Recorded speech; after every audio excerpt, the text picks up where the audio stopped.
Okay, Assalamualaikum warahmatullahi wabarakatuh. Nama saya Fatin Razwa binti Abdullah. Nombor matrik saya 195909. Okey, pembentangan ini adalah tentang pengalaman awal di sekolah yang telah saya jalankan pada bulan Januari hari itu di Sekolah Menengah Kebangsaan Bukit Sawa, iaitu terletak di daerah Marang. Guru pembimbing saya semasa di sekolah tersebut adalah Puan Suzana, dan manakala penyelia saya adalah Dr. Norazatu Shima Kamarudin. Okey.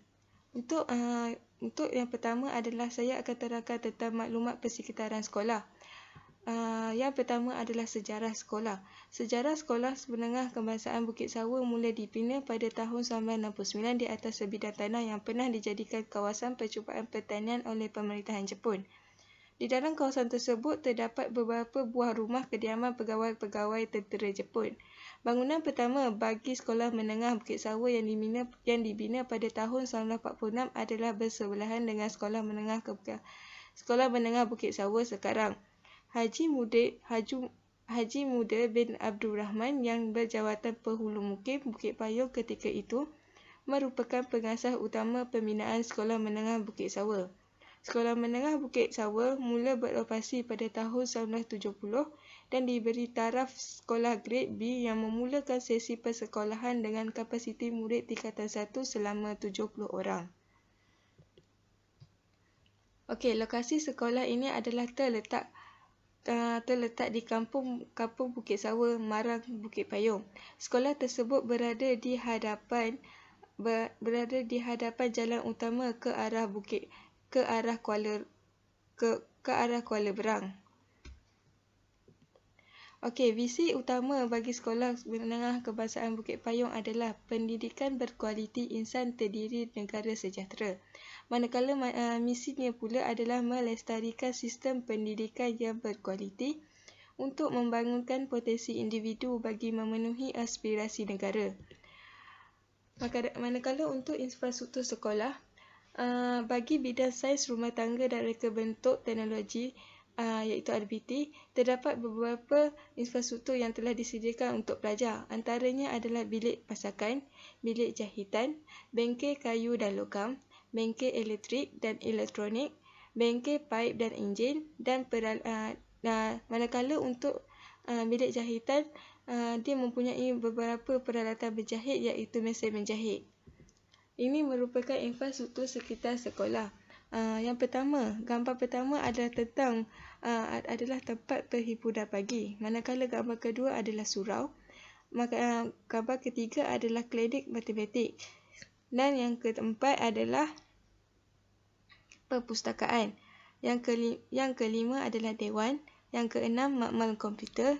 Dan ketujuh adalah makmal sains, dan yang ke-8 adalah asrama. Sekolah ini merupakan sekolah harian biasa tetapi mempunyai asrama yang hanya dalam 3% sahaja yang tinggal di asrama.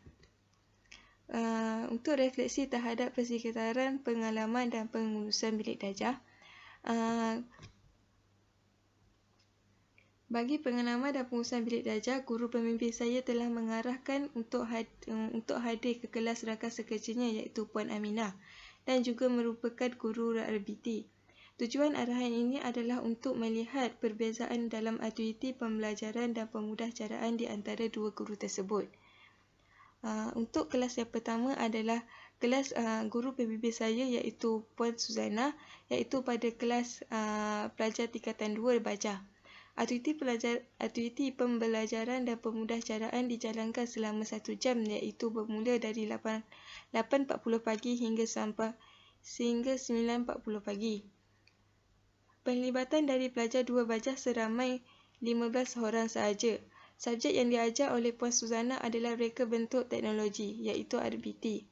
Semasa proses pembelajaran, Puan Suzana menjalankan proses pembelajaran abad ke-21 iaitu PAK 21. Proses di mana pembelajaran yang berpusatkan pelajar. Contohnya situasi di mana Puan Suzana lebih menjalankan aktiviti soal menyoal dengan memberi ruang yang lebih banyak untuk pelajar menjawab soalan. Selain itu, Puan Suzana lebih gemar memberi soalan kepada pelajar supaya proses pembelajaran berpusatkan pelajar berhasil. elemen, manakala untuk yang kedua adalah elemen komunikasi yang tinggi. Contoh di mana Puan Suzana membuat imbasan topik yang telah diajar pada minggu lepas.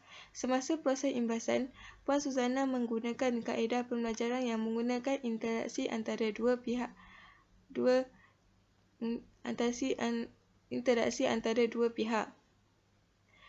Maka untuk bahan bantu mengajar pula, iaitu BBM, yang digunakan oleh Puan Suzana adalah sepenuhnya dari buku teks reka bentuk teknologi tingkatan 2. Puan Suzana lebih gemar mengarahkan pelajarnya melakukan nota berpandukan buku teks, iaitu RBT. Ini adalah antara lampiran-lampiran. Pada gambar yang pertama adalah merupakan buku teks reka bentuk teknologi tingkatan 2, dan manakala untuk gambar yang kedua adalah merupakan nota-nota yang dibuat oleh pelajar yang berpandukan buku teks reka bentuk dan teknologi. Manakala untuk kelas Puan Aminah pula adalah kelas yang melibatkan tingkatan 3 bajar. Aktiviti pembelajaran dan pemudahcaraan dijalankan selama 1 jam, iaitu pada 11 pagi sehingga 12 tengah hari. Pelibatan dari pelajar 3 bajar adalah seramai 18 orang sahaja. Subjek yang diajar oleh Puan Aminah adalah reka bentuk teknologi, iaitu RBT. Semasa proses pembelajaran, proses pembelajaran yang berfikiran kritis dan kreatif yang dijalankan oleh Puan Aminah. Ia merupakan elemen pembelajaran abad ke-21. Contohnya, semasa proses PDPC, tajuk yang diajar oleh Puan Aminah adalah tentang kereta kawalan.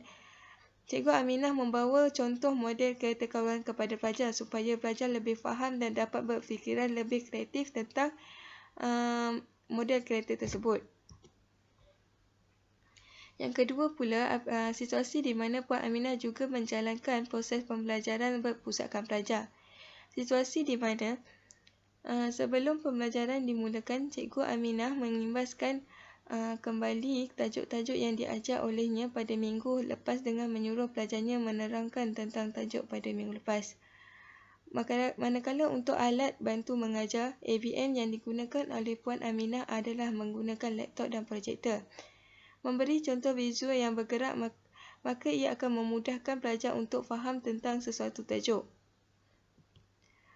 Selain itu, dia dapat meningkatkan keyakinan dan keberanian pelajar.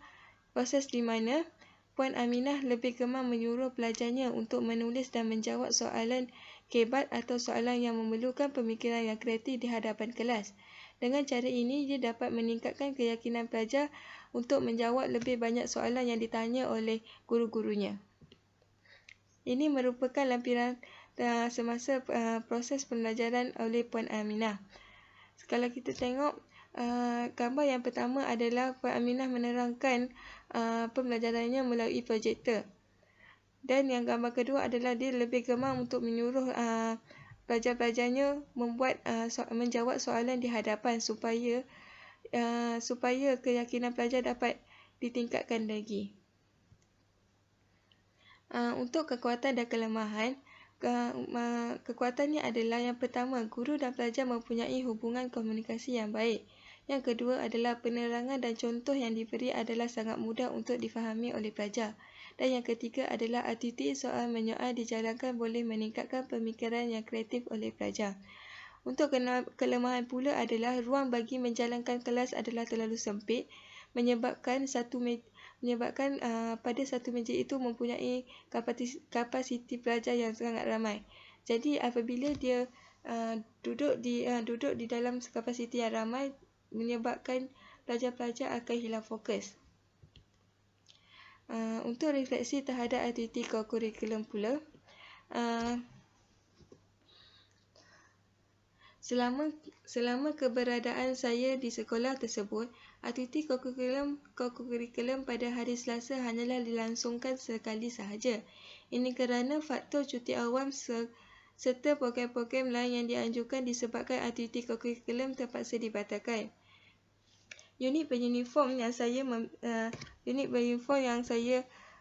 memilih adalah Kadet Remaja Sekolah. kerana guru pembimbing saya iaitu Puan Suzana merupakan salah seorang guru penasihat unit penuniform kadet remaja sekolah. Manakala untuk perjumpaan pertama yang telah dilakukan oleh kadet remaja sekolah adalah melakukan aktiviti pelantikan organisasi yang diketuai oleh guru penasihat kadet remaja sekolah menengah kebangsaan Bukit Sawa. Untuk kadet remaja sekolah ini telah mencapai pencapaian yang tinggi yang begitu tinggi iaitu memenangi kawat kaki di peringkat sekolah. Guru penasihat bagi kadet remaja sekolah adalah Cik Nur Suzila Muhammad dan Tuan Liza Tuan Putra. Untuk refleksi kokurikulum ini, untuk refleksi daripada aktiviti kokurikulum ini melahirkan sifat tanggungjawab. Guru yang bertanggungjawab dalam pengendalian terhadap unit beruniform menjalankan tugas yang baik. Yang kedua adalah kerjasama. Guru dan pelajar memberi kerjasama yang baik dengan memudahkan proses pelantikan organisasi. Selain itu, kita dapat juga melahirkan komunikasi yang baik. Dan yang ketiga adalah semangat berpasukan. Guru dan pelajar juga mempunyai sifat yang semangat berpasukan. Contohnya apabila guru dan pelajar akan memakai pakaian unit beruniform pada setiap hari Selasa. Ini merupakan gambar-gambar semasa proses pemilihan organisasi yang dijalankan pada hari Selasa. Manakala untuk sukan dan permainan, saya memilih merentas desa dan olahraga. Ini kerana sukan ini merupakan sukan tahunan bagi setiap sekolah. Semasa keberadaan saya di sekolah tersebut, saya berpeluang untuk turut serta dalam acara tahunan ini. Untuk pencapaian Sekolah Menengah Kebangsaan Bukit Sawa, pencapaian yang agak tinggi di mana pada tahun 2009, 7 orang wakil pelajar dari Sekolah Menengah Bukit Sawa mewakili daerah ke MSST, manakala 2 orang mewakili Terengganu ke MSSM. Pelibatan saya adalah semasa aktiviti olahraga di peringkat sekolah diadakan, saya diberi tugas untuk mencatat masa pelajar semasa latihan. Manakala untuk guru penasihat bagi sukan dan permainan ini adalah Abdul Hazam bin Abdul Ghani dan Maziah binti Jusuf. Refleksi semasa aktiviti sukan olahraga di peringkat sekolah, ada beberapa refleksi daripada aktiviti ini, iaitu yang pertama adalah kerjasama. Guru-guru bekerjasama dalam merealisasikan aktiviti olahraga di peringkat sekolah. Dan kedua adalah bertanggungjawab. Kesemua guru turun ke padang semasa aktiviti olahraga tersebut berlangsung. Dan ketiga adalah komunikasi yang baik. Contohnya apabila pelajar tingkatan 6 membantu guru dalam kesemua aspek bagi merealisasikan program tersebut. Dan yang keempat adalah semangat berpasukan di mana situasi guru dan pelajar bekerjasama dalam menghias pondok rumah sukan untuk memenangi hadiahnya. Ini merupakan gambar-gambar lampiran semasa aktiviti olahraga peringkat sekolah. Kita dapat lihat pada gambar kedua di mana guru-guru semua bertanggungjawab dengan menghadiri di padang untuk merealisasikan program tersebut. Kepentingan kokurikulum ini yang pertama adalah melahirkan pelajar dan guru yang seimbang dari segi jasmani, emosi dan rohani. Yang kedua pula adalah memupuk siasat dan pembentukan perpaduan antara pelajar dan guru di luar bilik darjah. Yang ketiga adalah memupuk sifat bertanggungjawab terhadap guru dalam mengendalikan sesebuah kelab yang ditubuhkan.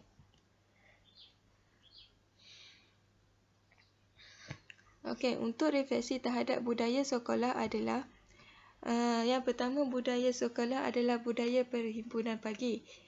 Pelajar Sekolah Menengah Kebangsaan Bukit Sawa menjalankan aktiviti perhimpunan pagi yang bermula dari 7.20 pagi sehingga 7.40 pagi.